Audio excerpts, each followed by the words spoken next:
been a better candidate for late night comedy, but now they're all a little afraid that they. It was funny, kind of like the first couple days, and now it's terrifying. You know what? You know, it's crazy. Springtime You look for at Hitler. You look at the New York Post, or the New York Post. What do I do with my hands? I can't do it. I'm scared. You ever see that episode of 30 Rock? The camera's going to time out and shut down. Is that? It hasn't on us yet. It didn't yesterday. Well, hi, I'm Carr Hagerman here, and I don't know if everybody sees this group of people with. This is part of RenFest Roundtable and kind of a reunion for some folks here, I think. And I was just thinking as I sat down at the table here that I am. Yes. What? We're getting an ad. Okay. Oh. I don't mind. Okay. I don't mind. Center. I don't mind. Center. That was fine. That was fine. I mean, it gets paid Take for. two. That means our whole show is paid for by Marvel and 20th Century Fox. Awesome. Is this Really? Screen, is this screen going to go to sleep because it was getting dark for a minute? No, I think it was what they were doing there. I'll Okay. make sure it doesn't go anywhere. Yeah. And Dr. And then it Pepper. requires a code. We are not. This, Oh, where? Hi, I think we're live here. Welcome. My name's Carr Hagerman. I'm today's moderator here for this RenFest TV Roundtable. And when I sat down here with these folks, I think I'm the least qualified here. I'm the guy with the screen and the microphone. But you guys all have got rich histories together, and I've just been voted the guy that gets to talk to these people about RenFest TV. And you two have known each other for a long time. Trace Beaulieu and Jo Pehl. Pehl. I could have helped you out with that one. Just talked about it. Yes, I was sharing with Mary Jo that I had years ago. I took a stand with a friend of mine, Chris Ballas, a mutual friend, that I called her Mary Jo Pehl, and he said no, it's Pehl. I guess no, I insisted it was Pehl, and then he showed me something that proved me wrong, and it is Mary Jo Pehl. And then he just. And you guys have known each other for how long has it been? You go Like 30 years, 30 years. 30 years. Yeah. 30 years. Yeah. And you started. But I knew you in high school. Yes, this is interesting. I don't know if you guys knew this, but he and I went to high school together. No. And I have cassette tapes, still have a couple of them, where we would do little comedy nights and record them on a little cassette recorder. Wow. Kickstarter incentives, I'm thinking. Yeah, that's right. That's right. We have a That's right. Kickstarter, Excellent. RenFest TV. I'll see if I can find it, put it up, but I don't think it's not terribly good comedy. Even better. It was teenage. It was Yeah, it induced in our teenage years. And on this side of the table, well, now you guys don't know Shawn Otto and Joe Schaak. Schaak. Shock. You guys have known each other a long time as well, right? Yeah, probably about 10 years or so. So tell me how this all came together. Now I should explain. I'm with the Renaissance Festival. I have 40 years involvement in Renaissance festivals, and I got a mutual friend of ours, Jim Cunningham, came to me and said this group wants to put together a TV show, and so I met you the first time. And you guys brought a crew out. So tell me a little bit about how this all kind of came together. And I know we got a bunch of people are going to ask questions to you and also to you about this whole project. Sure. So we actually all have a mutual friend, a director of photography named Jeff Stonehouse, who individually we've all connected with, who in turn connected all of us. And all of us have known about the RenFest, and we all had our own ideas about how to go about this and what the storyline was. And Jeff facilitated kind of bringing everyone together. And from that, we met and we refined it. We all brought different talents to the table and kind of co-created this project, and really have enjoyed getting to know one another. And if I left anything out. Well, were they involved? Were you involved through Jeff, or what brought you and Gruber? Through Jeff. Jeff was the videographer on Mystery Science Theater 3000. Oh, that was the connection. Yes, Okay. he also shot the film, the motion picture. And I became his neighbor in Marine. In Stillwater. Yes, and as Joe's a neighbor, and we all live in this community. There? No. Nope. Oh, we all became a community. That's right. Did you? Outcast, outcast. So you go back with Jeff 30 years then as well. Not that long, maybe 20, 25 years. Right. Enough for Jeff to have dirt on him to force him to do that. Yeah, that's right. Everyone's got dirt. Now you have tapes, apparently, of high school tapes. I have high school tapes. And so They're audio tapes. They're audio tapes. Yes, okay, They're good. they're not Yeah, now video. people are... And they're very funny, but probably not funny in the context of this kind of humor. Which, by the way, the writing on this show was when you brought it up was so terrific. And I want to say my little part here is when we had a meeting these guys came out to this office out in Shakopee, which is south of the Twin Cities here, and we talked about content, right? And I'm not sure if I think you were there. Well, you were there. She was there. And we talked about ideas, and at the end of that, we all shook hands and thought we'd see each other again, and then we didn't really see each other again until the production day. And all of a sudden, I'm watching the show happen. You have all the script, and realize maybe 60% of that script is in some way inspired by the conversations we had at that table that day. Yeah. 98%. And I was concerned a little bit because, I didn't know I was speaking freely. I realized. Were you off the record? Did you think you were off the record? Now I'm careful because not anything bad. Not he certainly didn't do anything bad, but you picked up on everything. Tell me a little bit about how you did that. How did you pull all that together? Well, that's the old saying, right? A good writer just steals from everyone else.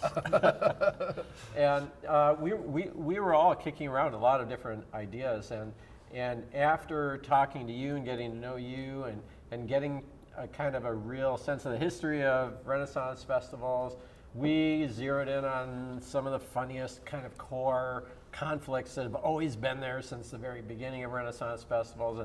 And when you're creating a TV show, you're really looking for a protagonist that is in conflict with their world in every possible way. Right. So we thought a great character is, an academic historian that gets hired by accident to run this great rollicking entertainment thing that's the Renaissance Festival.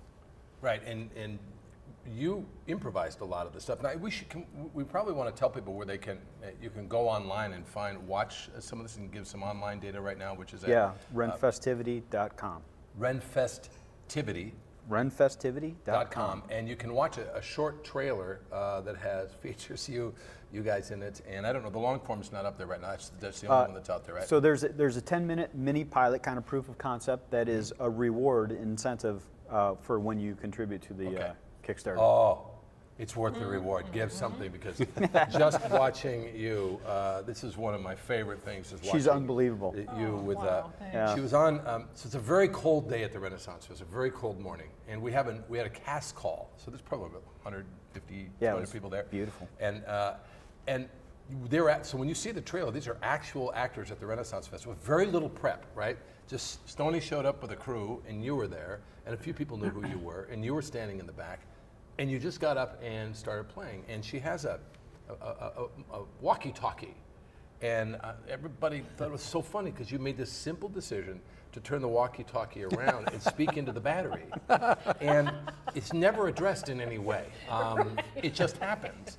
And it is so funny. Oh, wow, thanks. And that's, so let me ask you a little bit back to your Mystery Science Theater. How much of that kind of stuff happened when you all were working together on that show, where there was a kind of an inventive, in the moment, off the top? Was it all that way, or how much of it was scripted when you were? Well, the movie segments were fairly scripted, and I think the actors might riff off each other now and then. But it seems like in the host segments, the interstitials, there was a little room for playing back and forth. But we were on a really tight production schedule, and we honestly rarely stayed past 6 on shoot days, because we were just, that's how we did it. Yeah, show business, 9:30 to 5:30. That's television Our production. way, showbiz our Yes. way. Your show Yeah. business, right? Yeah. Yeah, because I think it's longer hours is usually it's a joke, because Right. the show business goes on and on. So Oh yeah, it was quite a shock to actually get onto a real television show and go, you guys don't go home at 5:30? As Trace is backing up his. I'm done, I got nothing left. Well, there's also another member on a named member on our cast, which is, you can talk about Dave Gruber Allen. Gruber from Higgins Boys and Gruber. Higgins Boys, Came up Naked Trucker. The Naked Trucker, Freaks and Geeks. You'll see him right now on Love, which is a Netflix show, Judd Apatow's show. I think they're in season 2 now. He's got a bit coming up in Ghostbusters as well, Yeah, too, or something? Is that right? Maybe. I don't know if I know that, but that could be a real thing. He's in the Ghostbusters. Rewind the tape. he was a real. seen him on screen before, obviously, but had never met him. And what a giant personality and gentle. Yes, he's a Somebody- lovely yeah, man. modern Jesus. What do they call him? Somebody called him. Yeah, I mean, that's pretty accurate. And- Modern and- Jesus, and yeah. was curious about everybody. Like really wanted to ask questions And lead- sincere. And He's- sincere. Yeah. yeah, Wasn't very. that- yeah. He's a very. Every production should have a Gruber in their production. If you're making a TV show, take note. Take Put Gruber. Gruber in it. I think I'd like to hire him to have him just walk around the Renaissance Yeah, Festival, right? stand by me, Yes. and just In fact, make ask that's the questions. reason why he's here, is that Trace insisted on it being written into the contract that the show had a Gruber. And we got Yeah. the Gruber. We got the actual one because we have connections. But if you don't get in early, you get a different Gruber. Well, Part I- of And I Trace's do think right. when we started writing it, and we were a little bit into the writing process before I think you realized, oh, we should get Gruber in Yeah. on this, because one of our intents was to work with people that we wanted to work with and have fun with everybody. Exactly. Yeah. Well, I just want to mention that we have people you can write in questions here, and some people have already written some questions. One right to you first. To me? Yes. A question is to Trace and Mary Jo. You've been working together now for 30 years. We've established this. So what keeps you guys working together? You know, in entertainment, people kind of go their own ways. So what is it? Avoidance. Avoidance. No, yeah. I think. Well, finishing each other's sentences. That's a really good question. It just seems like our projects have collided, and I think we have a good working sensibility together. So We've been on the road we did 6 years on the road with Cinematic Titanic. Titanic, so we know our rhythms, and we actually moved away from the Twin Cities and have just recently both reunited in town with this project specifically. Well, so. Trace, you lived in LA for quite a while and went on Yep. to write some television. You were involved in television out there, Mostly joke writing. joke writing Yeah. with With Jay Elvis, Yes, yes. Josh, you might know him as, but Jay Elvis is his professional name. And worked a little bit with Gruber. Most of these people are from the Midwest. Yeah. There's a reason we come back here. The roots are deep, and it's like when Stonehouse proposed this thing, it's like, we're going to have fun. We're going to work with people we want to work with, and we'll be able to, go to our own homes at night. Yeah. And And Gruber toured with us with Cinematic Titanic. So that's, it keeps weaving together. Well, there's someone asked you, Jennifer, who is on the internet waiting this question. Hi, Jennifer. Hi, Jennifer. Will Gruber have a man bun wrangler? And are man buns considered authentic? If you just think for a moment, how many movies have we seen that are medieval based where a jouster or some knight has got their hair up in a bun? Well, we would address that now, but we'd have to issue a spoiler alert. So we'll stay tuned, Jennifer. When the day we had with Gruber, I didn't know how popular. He's got an odd popularity, and I mean that in Yeah. a very loving way. So I'm standing, chatting with him, and this young, and she's what, 14 years old? One of our actresses walked up, and she's just staring at him, and I'm like, "What are you staring at?" And she pulls me aside, and she says, "Is that Gruber?" And I go, "Yes," and she screams, and she runs away. Yeah. I thought, "Uh-oh," and then she comes back, and she goes with a camera. She goes, "You have to take a picture with." So she got selfies and his autograph, and to this day, she brags Yeah. about Gruber. Now, you would think somebody is more pop culture in terms of all over the media now, but he's showed up in so many different odd Yeah. roles. Yeah. He's been on every sitcom for the last 20 years in some way or He's got another. such a distinctive look. Yeah. It's Yeah. kind of like Waldo with a beard. Yeah. Yeah. Well, he's the perfect character in RenFest TV. He plays the sort of owner of the festival that has his office in a I don't think I'm giving too much, in a teepee. With a pork pie hat. Yeah. He's got the long beard, and there's this. You'll see as a scene in the trailer. I don't want to give it away. The one scene that we see her get her job. I think that's in the longer That's in the version. long form. Yeah. I don't want to give it away, but it's there's briefly in the trailer. there's this very entertaining sequence where you and Gruber are in this wigwam. This wigwam. Yeah. So how did that come about? Was that just a necessity because that's what we had, or how did that come around? Yeah, actually, Yeah. that was an invention that we were looking for some goofy kind of semi-creative, weird office that he would have, but we didn't know it was going to be a teepee until we were on set that day. Didn't know. Yeah. So that's another thing I thought was great. You guys really invented, very inventive. Like you saw something, and let's use that. Yeah. Yeah, and I that was Joe and Jeff too, just walking the grounds and catching something like the teepee. The guy, is that in the trailer or the long trailer? The guy. In the tent Yeah, thing? in the. Yeah. Oh, right, which- that's a which- 10-minute. Well, so the point With is the is assigning the thing in the. Matt. Matt Matt, Alex, a yeah. local actor named Matt Alex, comedian who is in the sequence. You'll see, again, if you go to renfestivity.com and go to the Kickstart campaign and you get on board, you can actually buy your way into seeing some of this stuff. And that clip is hysterical. Very funny. And everybody was laughing, and that was not planned until we tapped on his shoulder. And you played it, of course, beautifully, but he comes out of this, I don't know what it was, this wig, this thing. Then he You comes were out. there. I know, but I don't know what you call it. It's in the campground. I don't know. Yeah, he's in the Now, campground. does anybody anybody else here have any experience with the Renaissance festivals other than me? Anybody at You mean all? like backstage Yeah, kind of stuff? had been there before, had any involvement with it at Just all? attended Oh, I I've mean, been there a ton. Yeah, I've been Yeah. there, attended it. Yeah. I used to come and visit you when you were playing the rat Playing catcher. the rat catcher, Yeah. yeah. And I wanted a job at the RenFest so badly, I and now remember. this is the only way I could get one, Yeah. is through this television show. Why Had didn't to you create get a it. job at the- Because I didn't have an act. Didn't really I have thought that was obvious over the last 30 years, Mary Jo. Trace back then, as is now, is just oddly funny. Or, you know, he's a great sense of humor and a writer, but he could never figure out, like, he would come out and you could see him looking around going, I want to play with these were fun people. It was awesome. You guys had a but great, he could never quite figure out what it was because none of us could see him wearing tights.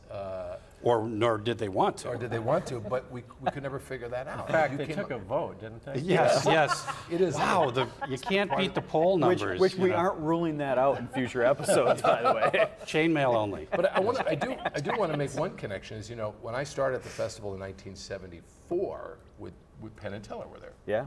Penn Jillette was a mere 17 years old. Oh, man. So 1974. Wow, that's how wow. far back it goes. So when I posted this stuff, or we posted this stuff online, Penn Jillette jumped in and noticed that Gruber was Yes. on. He goes, "This project's getting groovy." He and Gruber apparently know each other. Oh, and absolutely. Sure. I think you mentioned out at the festival that day. Well, Gruber's worked with virtually everyone in the entertainment Yeah. business. Well, they were in a short film. They were in Paul Feig's first independent film.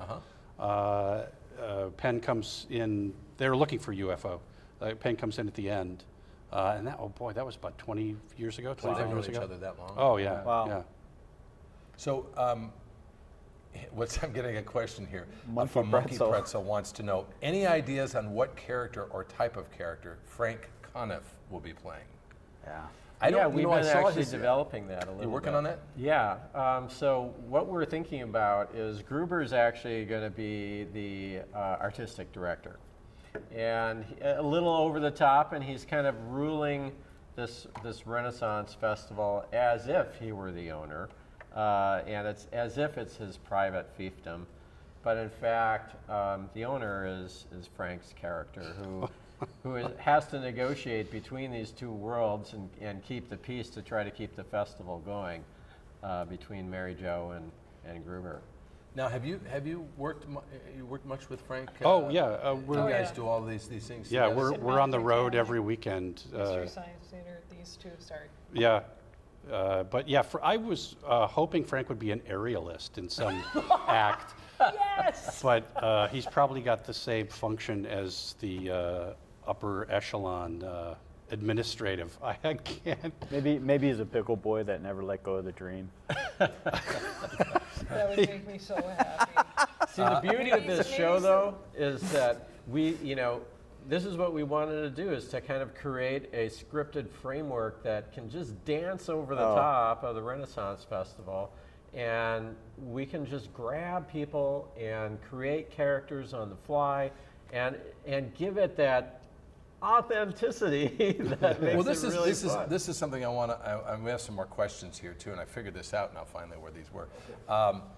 Is one of the things about this show that really appealed to me, and I think it'll appeal to people that like the festivals, Mystery Science Theater, is the way it was written, the way you guys came out and worked with it, was done as an act of love of it, of really kind of having fun with it, but not making fun of it, and really respecting everything. All too often that sort of place gets made fun of, like in a way that's insulting. Yeah, that well, was None of you, really you important didn't to go there us. at all. yeah, that's like a one joke deal, and that's 30 years ago. And I know because we made it on Mystery Science Theater, we made that joke. We copped to it. Yes. But on Mystery Science Theater we made fun of everything. Yes, So, and it was all done in a loving way, the way we enjoy the movies that we take Right. take apart.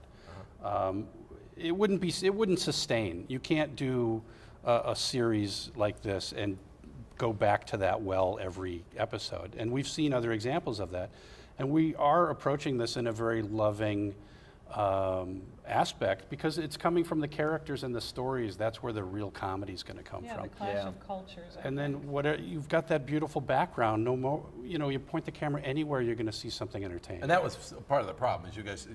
I remember watching. Well, there was this. There's all these backgrounds that you could grab onto. I mean, Yeah, it's such a And rich just, Yeah. environment. just to see Embarrassment him of riches. in chainmail Yeah, right? I mean, with his reading glasses. with his reading glasses. Yes, authentic Viking, which I don't. Perfect. Yes. Viking, yes, and he's chopping. In the Renaissance, and they he's were- chopping wood. they were there. Somebody asked here again. Can Svengoolie have a guest moment? Is that Svengoolie? Svengoolie? Svengoolie. Yeah, I'm out yeah. of the loop on that one. Svengoolie's a horror host in Chicago. He's huge. He's been doing it since '78. Frank and I met him a couple of weeks ago and asked him if we could get an endorsement from him. And he said, "Oh, I got a beautiful Renaissance Festival story for you." Oh, that's awesome. He's been to the Renaissance Festival in his character. So if there's a way he could be woven in somewhere down the road, it would be a treat to have him. Sure. yeah, Well, absolutely. Somebody says here again, this is Monkey Pretzels just jumping in here, wants to see Frank as a serving winch. Don't we all? Yes. I think there's enough to push up, too. And we may not put it on screen, but he will. Should we get him a push-up Depending on what level you donate. So I got a question here, and I think this is Sweet Sierra wants to know, what are some of the fun ways in which we might see the people who pledge to die on the show kick the bucket? Well, we've been talking about that a little bit. There's all kinds of different possibilities. It depends if we have to dispense with everybody in the pilot, which gets a little bit, that it could be a little bit Everybody of a challenge. dies in the first pilot. Creative challenge. Yeah. But we've had some. I mean, pretty there, dark. there are yes, really there are dark. certainly kind of funny RenFesty ways, but you have to be careful not to make it the fault of the festival or of the players at the festival. Otherwise, all of a sudden, it skews the comedy in a direction that we're not going to go. So you have to kind of make it the fault of the patrons themselves, that wind up dying. So one of the things that we've been kicking around is, maybe there's even, how would Elizabeth deal with, there are these societies of people. Oh, that, yeah. the Cliques, suicide yeah. societies when Guilds. people have terminal illnesses or something, and everybody comes out and they decide that they're going to die in a medieval way. Joust. Well, there was an Onion article. And can you imagine? Can you imagine trying to handle that situation that. at the Renaissance Festival? There was a great Onion article years ago that talked lovingly about how a family went out and the father was killed on the joust, and it was all very happy that they'd had a real experience at the festival. Where the father was skewered. There and you it was go. all over. It's, donate enough and you can become our Kenny, right? Right. Yeah. But it would be authentic. Yeah. And true. Now, some of the material that Renaissance festivals, there's an assumption about what happens out there, right? And some of that was earned early in the 70s when people heard rumor about the wild parties and some of the big personalities that were out there. So you have to kind of be careful with that, since there are people who assume that after hours there's all this debauchery going on, and as you saw behind the scenes when you got there, it's all fairly modest, and the folks are it's more like the state CPA fair. swoops in there with their adding machines. Yes. But I signed up for the debauchery. That's right. I'm on this project. It's amazing what a sense of community there is within the very much festival. so, I mean, yeah. it was very cool. I mean, that when we filmed that morning meeting scene, and some of the stuff that you spoke of, and some of the issues that were addressed, and everyone just climbs on board and supports each other. It was really So cool willing to to watch. And you guys worked with it now, and which was great. You just jumped right in and were very good with the cast. Once again, it's at renfestivity.com. We're talking about some Kickstarter stuff that, you know, if you jump on and contribute, that you get access to right away.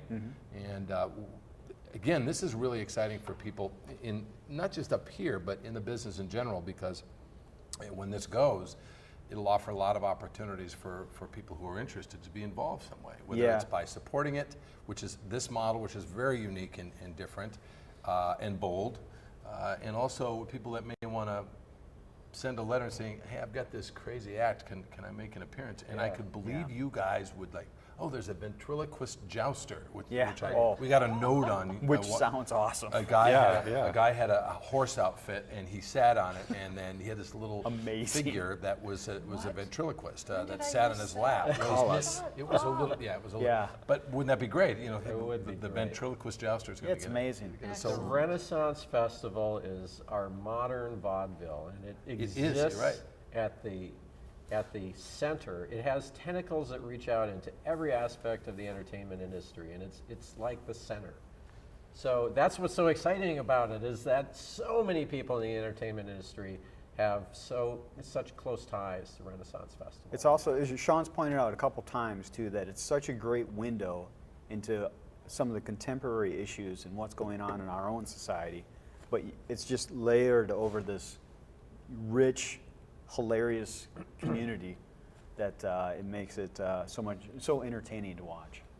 Well, I had somebody wrote here said, I'd love to see an episode where Puke and Snot, which are two perennially popular acts at the Renaissance Festival, get sick and Frank and Trace have to fill in on the stage, and they panic and start riffing the crowd, and perhaps an MST cameo in the crowd who riffs back. Where's your pen and let's write that Layered, down. That seems layered. That one there. Wow. Yeah, there's. Brian meta. Angel 86 asked, is this being shot during festival days or off days?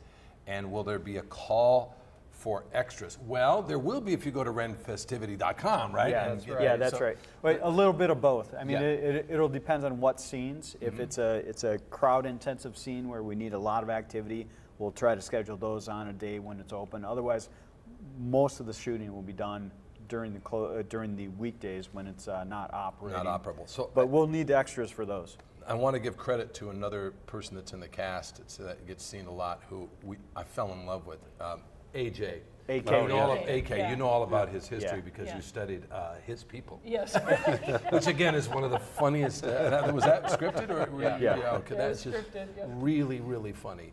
Tell us a little bit. Who knows about AK here? Know a little bit more about him. Yeah, I mean, well, he's And what his part was.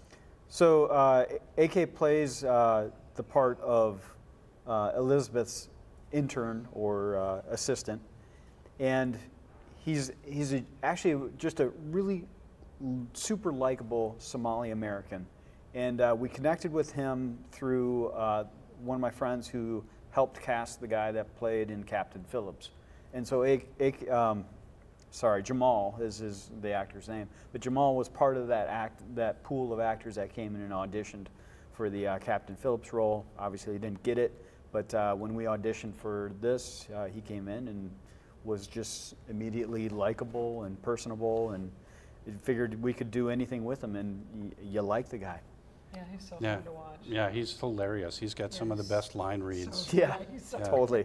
There's a great moment, and it may be on the longer version. I think it's on both versions. I just love where the three of you, where you show up at the office for the first day, and you're in this crowded, dumpy little crap of an office, and when you watch this, it was actually filmed on the second floor, kind of almost a balcony area, and a very tight. There's this crew in there, and I remember you threw a copying machine on some board. It was all kind of thrown together, but the scene actually it looked great. And you walk in and you introduce yourself just as he's watching auditions. And somebody walks up to audition at the Renaissance Festival as somebody from Star Wars, as a stormtrooper. As a stormtrooper. And you just In a go, kilt, and you if said, I may, yeah, in a yes. kilt, and you said, no, thank you.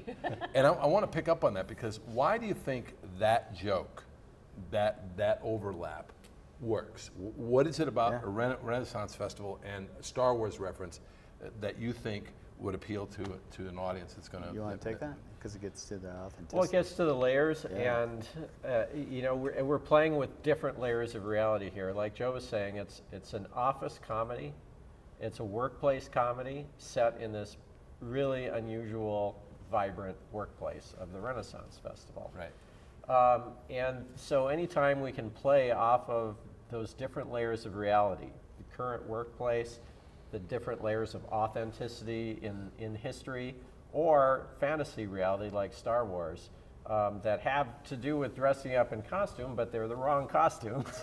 Right. It's funny, and we can have a lot of fun with that and a lot of opportunity. And that's one reason that we're really looking for a character like Jamal, that's played by Jamal Farah, the AK character, because he's a totally authentic character and he plays him fantastically, but he's completely outside of what you expect of the world of the Renaissance.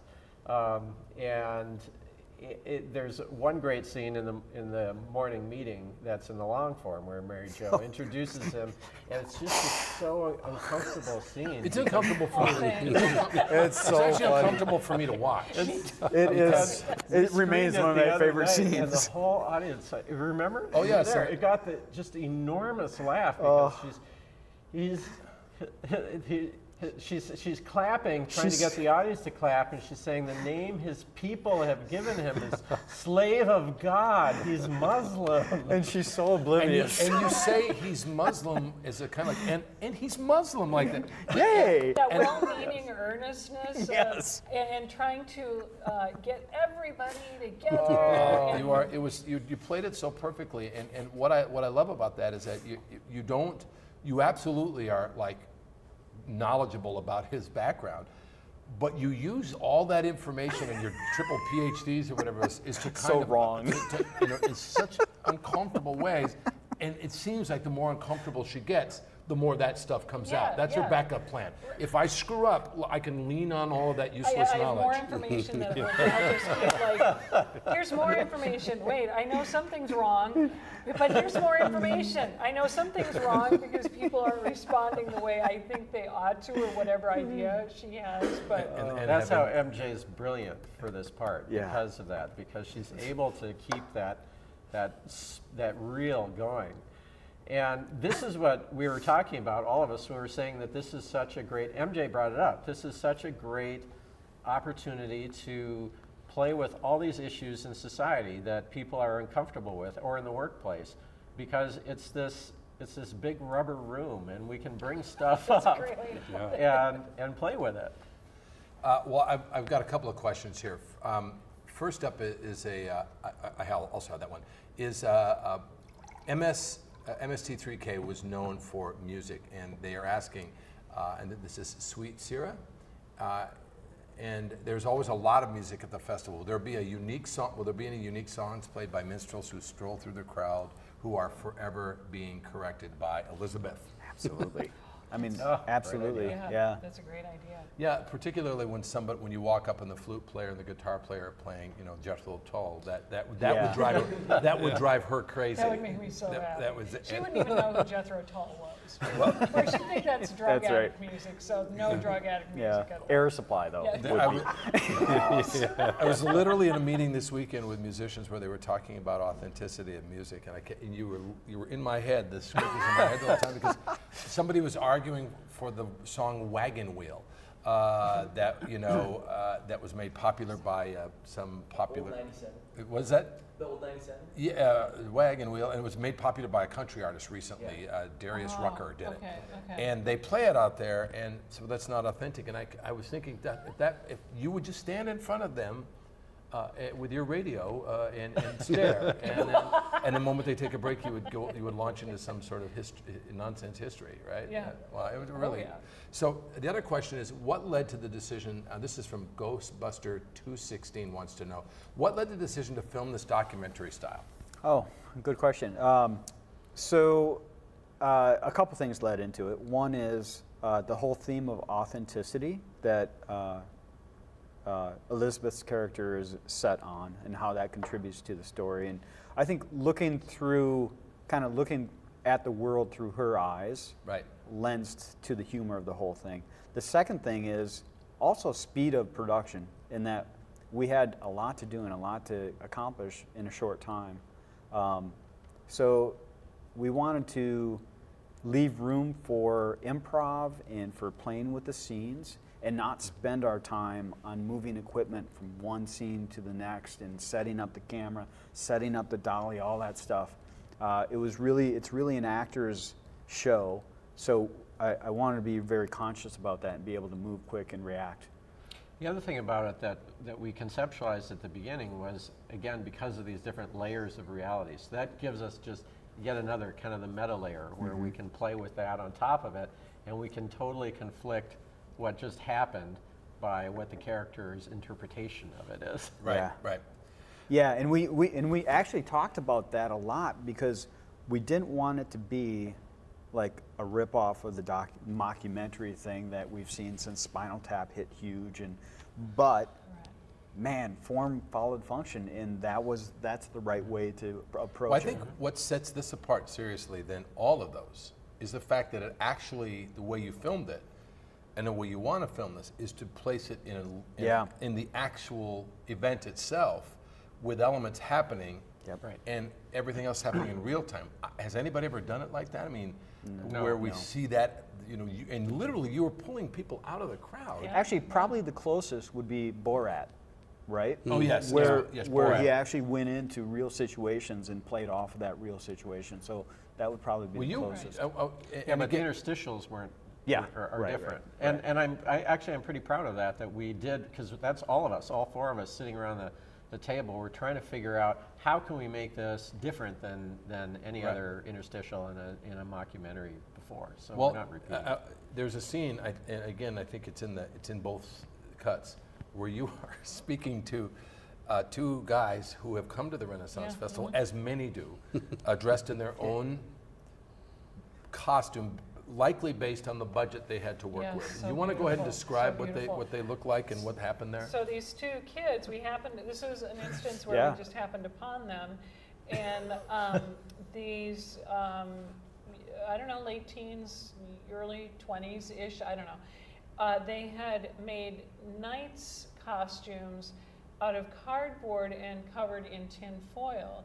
And what was really interesting were and awesome. beautiful is that one of them even had the helmet with the articulated Like visor. visor. Kind of had some sort of Face shield. hinge tape, Yeah. I think. Yeah. It came Duct down. tape, Yep, probably. duct Yeah, tape. and It it was just duct so tape. happened that I asked him a question. We seized the moment. I asked him a question, and he says something, and he gives a little nod of the head, and the visor comes right down, just perfectly timed. It was unbelievable. I mean, and that's just the quality. I mean, that's the type of discovery that the environment allows. It's just amazing.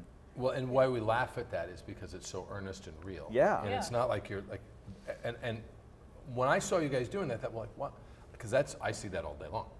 Yeah. And Oh, wow, right. those are our customers, and, Right. and you pulled it out, and you have to watch it again. RenFestivity.com. You can see that clip, and then at the longer version, if you contribute, you get to see a little bit more of that. Someone asked here, they're interested. It would be great to do an after-hours episode. It would be great to see Mary's character in that element. Back to the idea that festivals are a debauchery at night. Elizabeth might actually wander around at night and come upon a fire of hippies playing music. I'm going to say that her 1988 Honda Civic doesn't start, so she has to spend the night there. So she wanders back into that tent area and needs a place to crash. She's going to say crash because Yeah. she thinks she's with the lingo. Can That's, I that's, crash somewhere? that's another thing. You're constantly looking for the language to hang on. Yes. And which I really liked. And somebody was asking about, will this get a little too close to the politics, the real office behind the scenes politics at Renaissance Festival? And really, I think that does happen because like any theater or any festival where there's a lot of sure. dramatic people, there's going to be an undercurrent of drama. Yeah. But you guys also are not looking to dish on stuff. No, I mean we're really interested in playing in the gray area where there's not one bad character or one totally good character. Everyone's got these different shades amongst them, and that's where the conflict comes in. Somebody who might be wrong in episode 1 might be totally in the right in episode 4. Right. Yeah. Well, you guys had a chance. Have you ever worked on like other than your film? Have you worked on a TV pilot like this at all since? I mean, in the last few years, is this the first time you've come together on the three, you and Frank? Yeah, I yeah, all think come so. together. yeah. And what attracted you guys to this? I know it's working with a team and all. I mean, working with the same folks, but what about it? I mean, Well, Stonehouse approached us about 8 years ago on a similar approach to this, and we went out there and toured the site, and nothing came of it at that time. So it's always been kind of rattling around in Jeff's head, and this was the make or break year. I think we were up against some of the similar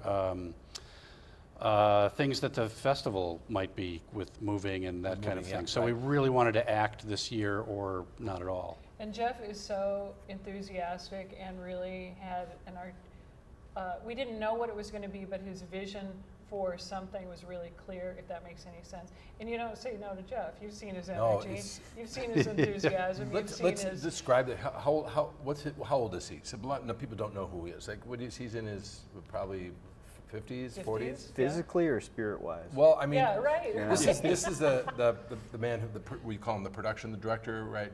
Did all the camera. He had a camera. He's the rig on. cinematographer, yeah. Cinematographer, very successful cinematographer, and it just absolutely, without a doubt, had the most energy. I mean, he just did not stop all day long. And when Yeah, he it saw out of was- the corner of his eye, you guys would see, well, look at this, and you would. Next thing we know, the crew's right there Yeah. picking up on it, which you have to work with somebody who's sensitive and seeing things right to catch that stuff. And he's a blast, and he's got a really great spirit about it. And he was carrying a camera, right? It was, Yeah. It wasn't. It was a grueling day. I mean, it was a grueling big day for rig. him. I remember this thing. Yeah. It's a backpack, right? And he Right. came, he took a red eye, came off the right. airplane, That's came right. right to the set with this wore this camera rig for basically a day and a half. And the thing about this group that we've assembled is that what's really great is that the ideas just come from all angles. I mean, just shooting scenes out there, a lot of things were just like, man, spur of the moment.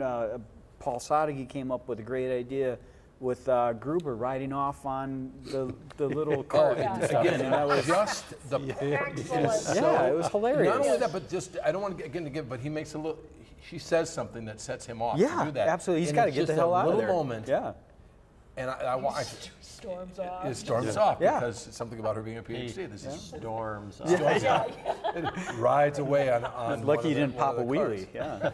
I hate the U.S. government. I hate the U.S. government. So now, I love this. Somebody said, I think Frank, Sweet Sarah said, I think Frank could have a grand time misquoting Shakespeare and reciting very dirty limericks. Maybe you could have a contest for submitting limericks and misquoted Shakespeare for you to use.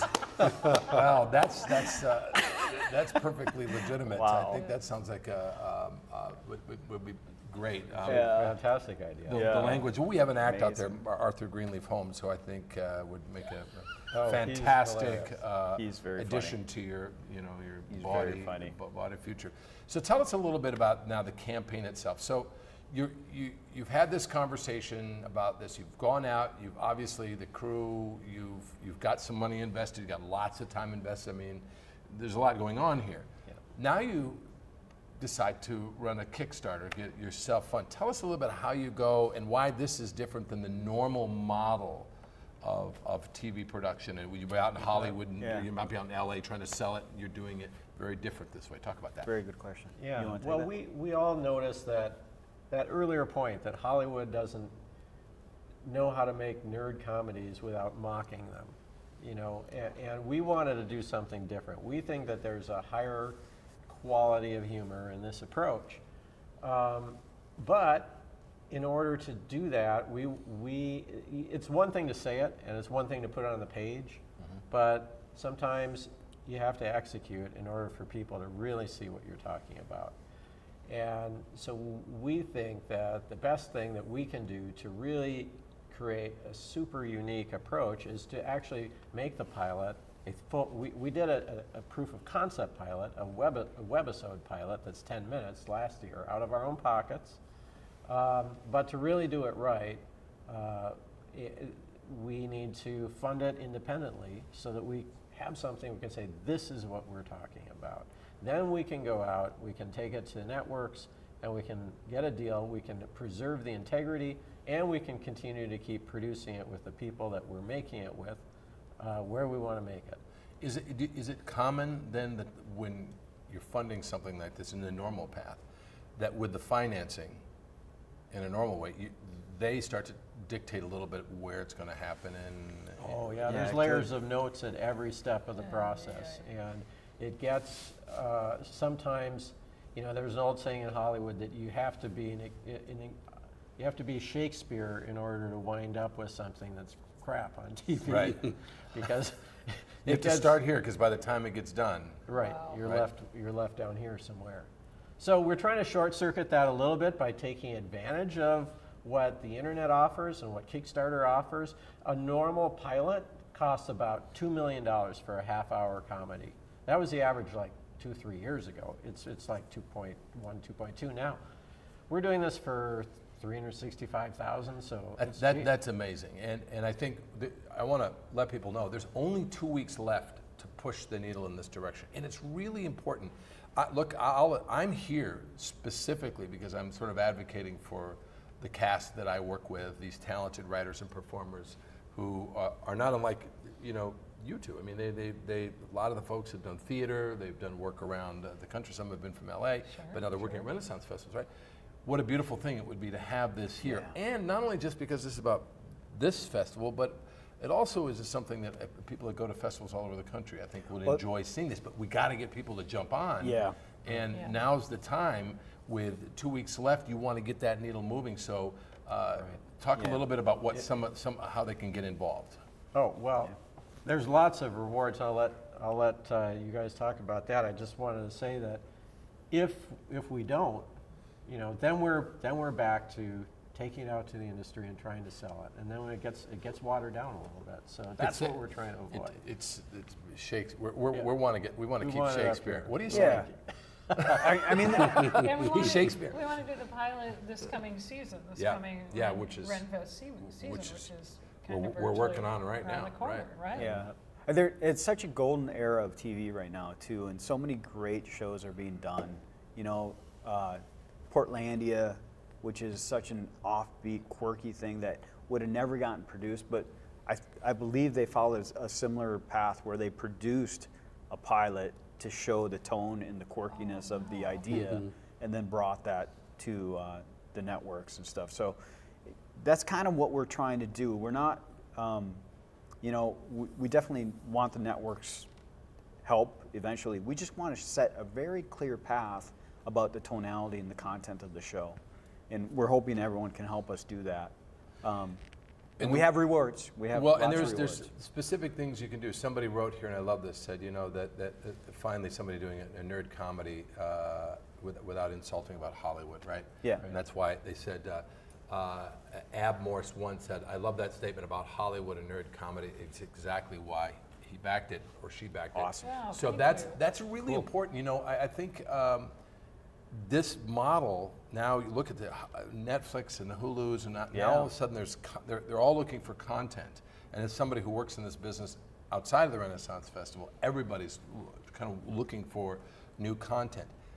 This is exactly right for any one of those platforms. But to get there and to keep it, to keep integrity, we need your help.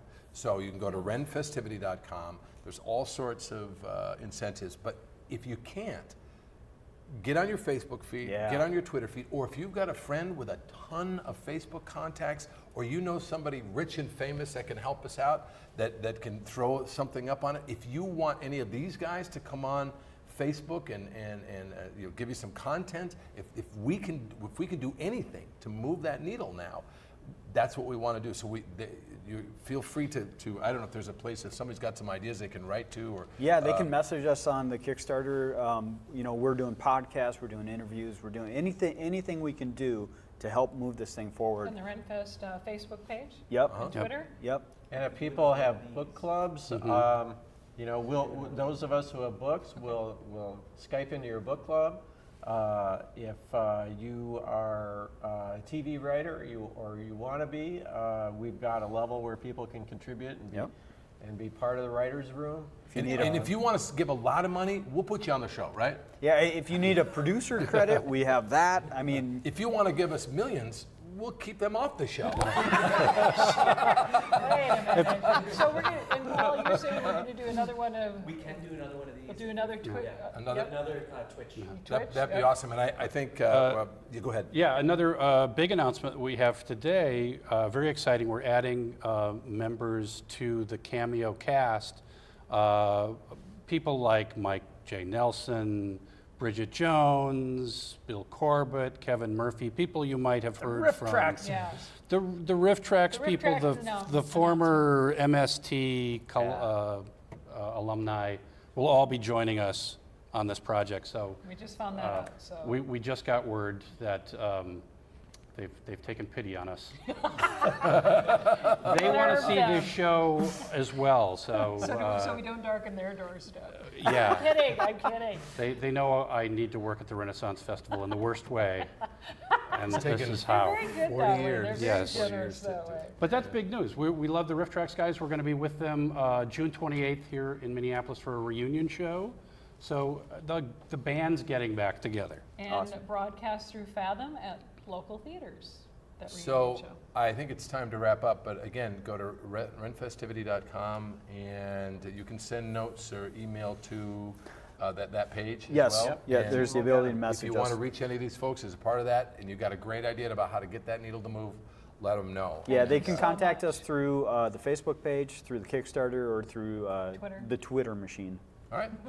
I think that's Or aren't you on, like, Oh, I don't that's know, right. am I what? Match.com, never No, what am I on? swipe?